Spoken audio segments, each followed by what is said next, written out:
अक्षर ओळख नाही तर तिला इंग्रजी शिक्षणही देणं.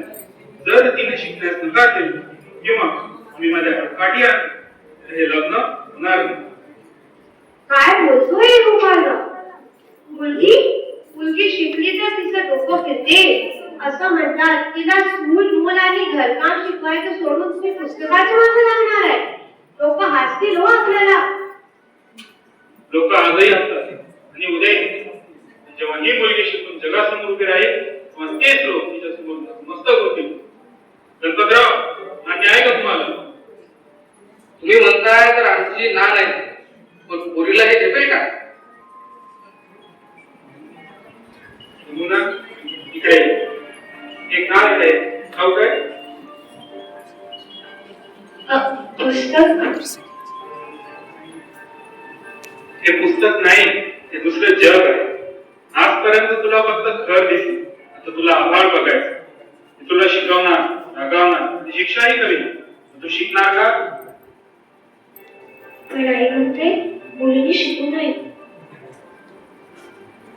आणि मी म्हणतोय की तू शिकल्याशिवाय या देशातल्या स्त्रियांचं दुःख कमी होणार नाही. यमुना, आजपासून तुझं नाव आनंदी. तुझ्या आयुष्यात आता फक्त शिक्षणाचा आनंद असेल. बोल, करशील ना अभ्यास? हो, मी शिकणार. अगल्या लग्नाच्या तयारीला आज फक्त लग्न ठरत नाहीये, तर एका नव्या युगाची सुरुवात होत आहे. आई बघ ना ग, किती शांत दिसलाय. मागाशी तर किती रडत होता. तापामुळे अंक लई होत असेल का ग त्याचं? आता एकदम शांत झालंय. त्याला भूक लागली असेल का ग? पण मला उठायला एक राहत नाही ग. आई त्याला दूध पाज ना ग. अगं बाई कोणी याचा अंत गर्भासारखं बाळ पडलंय. गोपाळराव, गोपाळराव लवकर या. बघा काय होते. गोपाळराव या लवकर. डॉक्टर लवकर या. 10 दिवसाचं बाळ आहे. कालपासून खूप ताप होता आणि आनंदीलाही अंगदुखी होती. बाळांत स्त्रीला आणि नवजात बाळाला स्पर्श करणं आमच्या शास्त्रात बसत नाही. तुम्ही बाळाला इकडे जवळा. डॉक्टर कसं जवळ आणू? मला उठायलाही जमत नाही. तुम्ही इथे येऊन त्याला तपासा ना. माझा जीव जातो इथे. उशीर झाला बाळ गेलो. बाळंतपणानंतर आनंदीला जंतू संसर्ग झाला होता. तो बाळालाही झाला. योग्य वेळी जर मला आनंदीला तपासता आलं असतं तर मी येऊ शकलं. पण वेळेवर कोणी स्त्री राखून नव्हती आणि तुम्ही आम्हाला उशिरा बोलवलं. असं कसं होईल? अहो मगाशी ते हात हलवत होतो माझं पाखरू.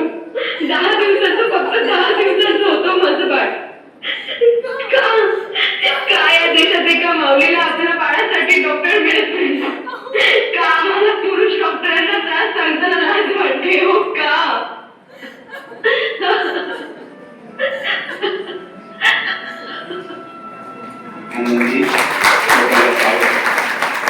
तुम्ही म्हणता ना मी शिकावं. अहो मी शिकली असते, मी डॉक्टर असते तर आज माझं बाळ माझं खुशीत असतं. अहो पण पुरुषांना स्पर्श करताना आमचा धर्म वाढवायचो आणि त्यांना आम्हाला शिकवताना गिटार वाटतो. मलाही म्हणायचं का आमची बाळं अशी उघड्यावर पडतील का? फक्त कोणी बाई डॉक्टर नाही म्हणून? नाही आनंदी, आज तुझे फुगलायस ते उद्या दुसऱ्या कोणाला फुगू देऊ नकोस. हे बाळ गेलं नाहीये आणि तुला एक रस्ता दाखवलाय. रडणं थांबव आणि उभं राहा. अहो मी आता कधी रडणार नाही. ज्या समाजाने माझ्या बाळाला उपचार दिला नाही त्या समाजाला मी उपचार देणार. मी डॉक्टर होणार. हे माझं बाळ नाही गेलं, हे माझा संकल्प जन्मलाय.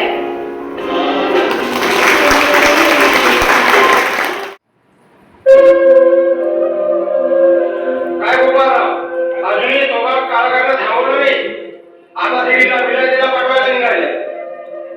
बेटा होईल बेटा, आमचा धर्म कोणाला निघालात का?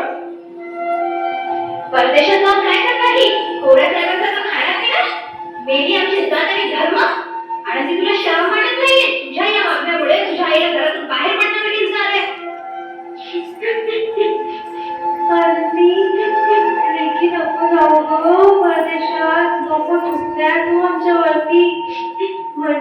आज ही मुलगी परदेशात जाऊन धर्म बदलणार, ख्रिस्ती होणार. आनंदी नाही, नको जाऊ गं. धर्म इतका लेचापेचा नाहीये जो एका मुलीच्या शिकलेलीमुळे तिचं बाळ गेलं तेव्हा कुठं होता तुमचा धर्म? जेव्हा स्त्री आजाराने मरतात कुठं असतो तुमचा समाज? आहे म्हणा, पण एका हिंदू स्त्रीने समुद्र ओलांडणं म्हणजे पाप आहे. आम्ही हे कदापि होऊ देणार नाही. बस करा. तुम्ही मला धर्म शिकवताय. ज्या धर्मात स्त्रियांच्या प्राणाला किंमत नाही तो धर्म मला मान्य नाही. मी परदेशात धर्म बदलला नाही तर माझ्या देशातील भगिनींना सेवा करण्यासाठी, विद्या मिळवण्यासाठी जातात. मी तिथे हिंदू धर्म जपू टाकू. माझी नोकरी साडी आणि माझं कुंकू माझी ओळख असेल.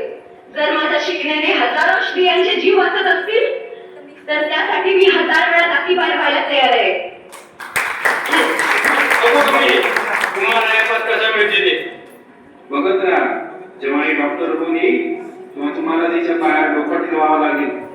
आनंदी, चल आपल्याला जहाजाची वेळ गाठायची आहे.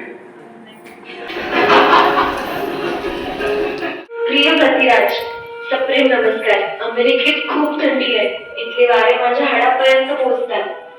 साडीत वावरताना इथले लोक माझ्याकडे अजब नजरेने बघतात. कधी कधी वाटतं हे सगळं सोडून तुमच्याकडे परत यावं. Look at her. ही साडी नेसून डॉक्टर बनणार? याला सांगता येत नाहीये या गर्भात. शांत बस. तिची जिद्द बघ. एवढ्या दुरून ती एकटी आली आहे. आनंदी, आर यू ओके? तुला खूप ताप आलाय. I am fine, thank you. मला खूप अभ्यास करायचा आहे. पण जेव्हा मी हार मानायचा विचार करते तेव्हा मला त्या माऊलीचे चेहरे आठवतात, ज्या उपचाराविना मरतात. गोपाराव, इथे खाण्याची खूप अडचण आहे. मला शाकाहारी जेवण मिळत नाही. अनेकदा फक्त सफरचंद खाऊन दिवस काढावा लागतो. माझी प्रकृती ढासळण्याचा पण माझी चित्त नाही. आनंदी, तू खचू नकोस. तू तिथे एकटी नाहीयेस. माझ्या सर्व प्रार्थना तुझ्या सोबत आहेत. तू इतिहास घडवणार आहेस. आनंदी, तू पुन्हा लिहित बसलीस. तुला ट्युबरक्लोसिस झाला आहे हे तुला कळतंय का? तुझे फुफ्फुस कमकुवत झाले. तुला विश्रांतीची गरज आहे. देव, माझ्याकडे विश्रांतीसाठी वेळ नाही. जर मी पदवी न घेता भारतात सरकले तर हा समाज पुन्हा कधी कोणत्या मुलीला शिकवू देणार नाही. मला डॉक्टर व्हावंच लागेल. माझ्यासाठी नाही तर माझ्या देशातील स्त्रियांसाठी.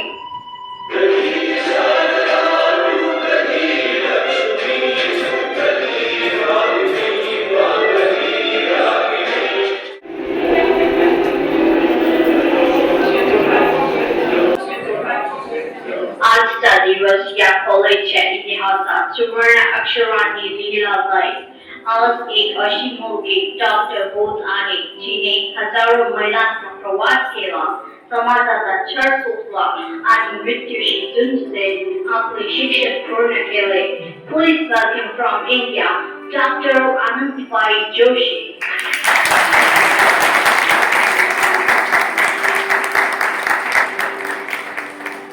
आनंदी, तुझे अभिनंदन. तू केवळ डॉक्टर झाली नाही तर तू जगभरात स्त्रियांसाठी एक क्रांती झाली आहे. थँक्यू. ही पदवी केवळ माझी नाही. हा विजय त्या प्रत्येक मुलीचा आहे जिला तू शिकू शकत नाही असं म्हटलं गेलं. हा विजय माझ्या पतींचा आहे ज्यांनी मला शून्यातून घडवलं. अहो बघा, मी माझं वचन पूर्ण केलं. मी डॉक्टर झाले.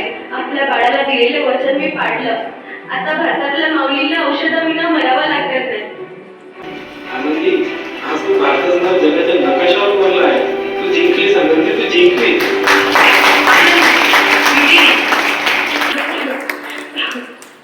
माझं शरीर आता थकत चाललंय पण माझं मन तृप्त आहे. मी आता शांतपणे माझ्या मायदेशी परत जाऊ शकते. डॉक्टर म्हणून नाही तर एका क्रांतीची ठिणगी म्हणून.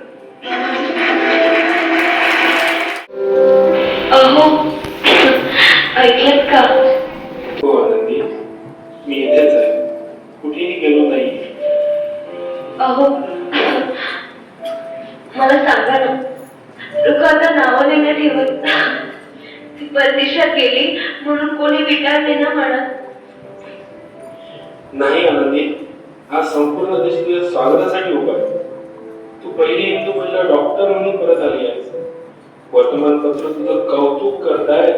तू जिंकली आहेस ग, तू जिंकली आहेस. मला माहिती होतं मी सोबत असताना की मी काहीही करू शकते. अहो मला आता खूप झोप येते. तर माझं काम संपलंय. आता भारतातल्या मुलींना सांगा आता मोकळा झाला. आता कुणीच मागे राहू नका. आनंदी असं नको गं बोलू. आता तर तुझे सुखाचे दिवस आले होते. आई तू पदवी मिळवण्यात होतं, जगण्यात नाही. मी माझं कर्तव्य पूर्ण केलं. अहो पुढच्या जन्मी मला तुमचीच आनंदी व्हायला आवडेल. मला पुन्हा शिकवा, मला पुन्हा डॉक्टर बनवा.